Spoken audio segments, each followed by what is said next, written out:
Olá, é um prazer estar novamente com os amigos e amigas do Sindisaúde do Rio de Janeiro. Quero inicialmente saudar meus colegas advogados do sindicato que têm produzido um trabalho tão relevante em favor da categoria aí no Rio.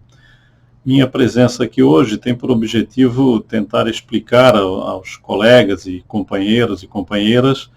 duas recentes decisões do STF que considero das mais importantes, até porque têm sido raras as decisões judiciais favoráveis aos interesses dos servidores públicos. A primeira delas ocorreu há 2 semanas atrás, quando o Supremo Tribunal Federal julgou o tema 951 de repercussão geral. As repercussões gerais são uma nova sistemática adotada pelo Supremo há alguns anos,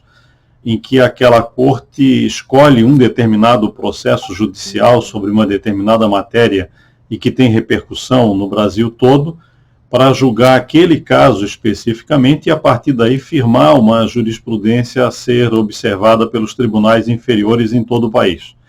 Pois bem, no tema 951, o Supremo discutia a questão do PCCS, do reajuste de 47,11% do PCCS, que foi uma vantagem salarial concedida ao pessoal do Ministério da Saúde e do INSS ainda na década de 80, e que gerou ações trabalhistas no Brasil todo, que resultaram depois no reconhecimento do direito dos servidores ao reajuste de 47,11, porém a Justiça do Trabalho entendeu que a sua competência ia apenas até dezembro de 90, e na imensa maioria desses processos trabalhistas, então, os atrasados foram pagos só até dezembro de 90, portanto, enquanto os servidores eram seletistas, né?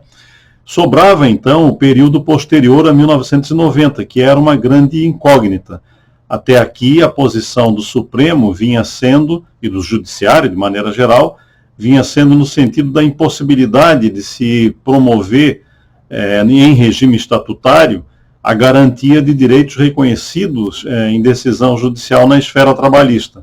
de tal modo que nós não tínhamos ainda precedentes de continuidade desses pagamentos a partir de janeiro de 91. O que o Supremo decidiu, então, agora no tema 951, é que sim, é possível manter o pagamento de determinadas parcelas salariais que tenham sido originadas em decisão judicial proferida pela Justiça do Trabalho, quando essas parcelas acrescidas à remuneração ainda no regime seletista, se deixarem de ser pagas a partir de janeiro de 91, quando há a mudança para o regime estatutário, elas acarretariam redução remuneratória. Então, com base nesse argumento da ocorrência de redução remuneratória, o STF permite, então, a partir do julgamento do tema 951, que parcelas oriundas da Justiça do Trabalho possam permanecer e devam permanecer sendo pagas a partir de janeiro de 91, mesmo sob regime estatutário. Evidentemente, mediante uma nova ação judicial, ajuizada no âmbito da Justiça Federal,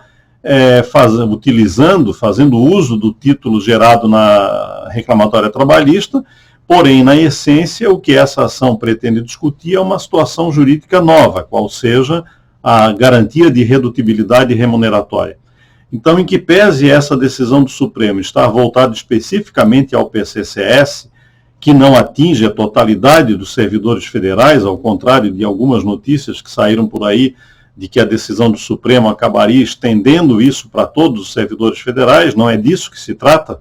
né? A decisão do Supremo é específica quanto ao PCCS e, portanto, beneficia os servidores do INSS e do Ministério da Saúde que tiveram PCCS. E mais do que isso, que tiveram ação trabalhista que reconheceu o reajuste de 47,11. Nesse particular aspecto, então, a decisão do Supremo é bastante limitada, bastante restrita. Entretanto, se olharmos o conteúdo dos votos proferidos no julgamento, nós vamos ver que essa tese de permanência das verbas trabalhistas no regime estatutário, ela vale para toda e qualquer decisão proferida pela Justiça do Trabalho e que gere, eventualmente, um ganho salarial que deveria continuar existindo a partir de janeiro de 1991. Portanto, é nesse aspecto que nós consideramos importante, mais importante ainda, a decisão do Supremo, na medida em que ela permite que diversas ações possam ser recuperadas. Evidentemente, observado prazos prescricionais, etc., que daí cada assessoria jurídica de sindicatos estaduais certamente vai poder fazer essa análise, saber fazer essa análise e verificar se é possível, então, a colocação dessas novas ações visando a continuidade desse pagamento no regime estatutário. A segunda decisão que o Supremo tomou, também em repercussão geral, ocorreu agora na sexta-feira passada. Trata-se do tema 942, de repercussão geral, então. Esse tema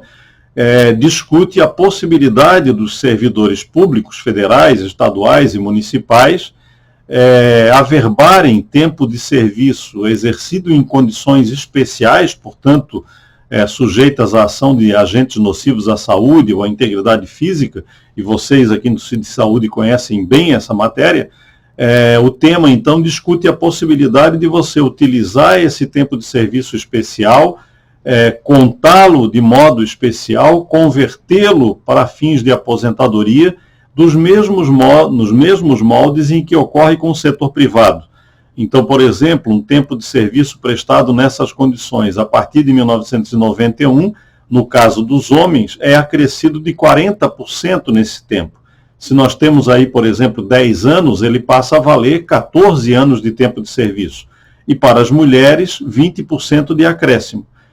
A importância dessa ação é que ela vai fazer mudar substancialmente a vida previdenciária de boa parte dos servidores públicos, em particular dos servidores federais e ainda mais particularmente no caso de vocês do Sindicato de Saúde, na medida em que inserindo mais tempo de serviço na vida de vocês, e evidentemente a atividade de vocês está sujeita a agentes nocivos à saúde, inserindo maior tempo de serviço, é bem provável que muitos de vocês tenham completado as condições para aposentadoria antes da emenda 103, da reforma da Previdência do ano passado, talvez tenham completado ainda antes da emenda 41 de 2003 para 2004, talvez antes da emenda 20 de 1998, e talvez tenham completado há tanto tempo que tenham direito, por exemplo, ao artigo 192 da Lei 812, que mandava pagar uma diferença quando o servidor se aposentava, né? Ou ele mudava de referência, passava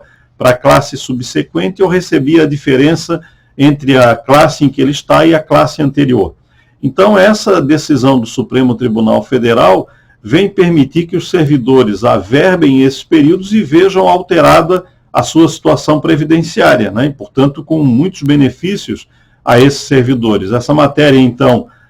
deve ser publicado esse acórdão nos próximos dias, e a partir dessa publicação orientamos e pedimos a vocês, servidores, que procurem o Sindicato de Saúde, a assessoria jurídica do sindicato, para verem, então, como é possível fazer reconhecer o tempo de serviço de vocês com esse acréscimo. Evidentemente, mais uma vez, claro, os advogados observarão prazos prescricionais e outras condições de ação. Mas são, sem dúvida, duas boas notícias que nós conseguimos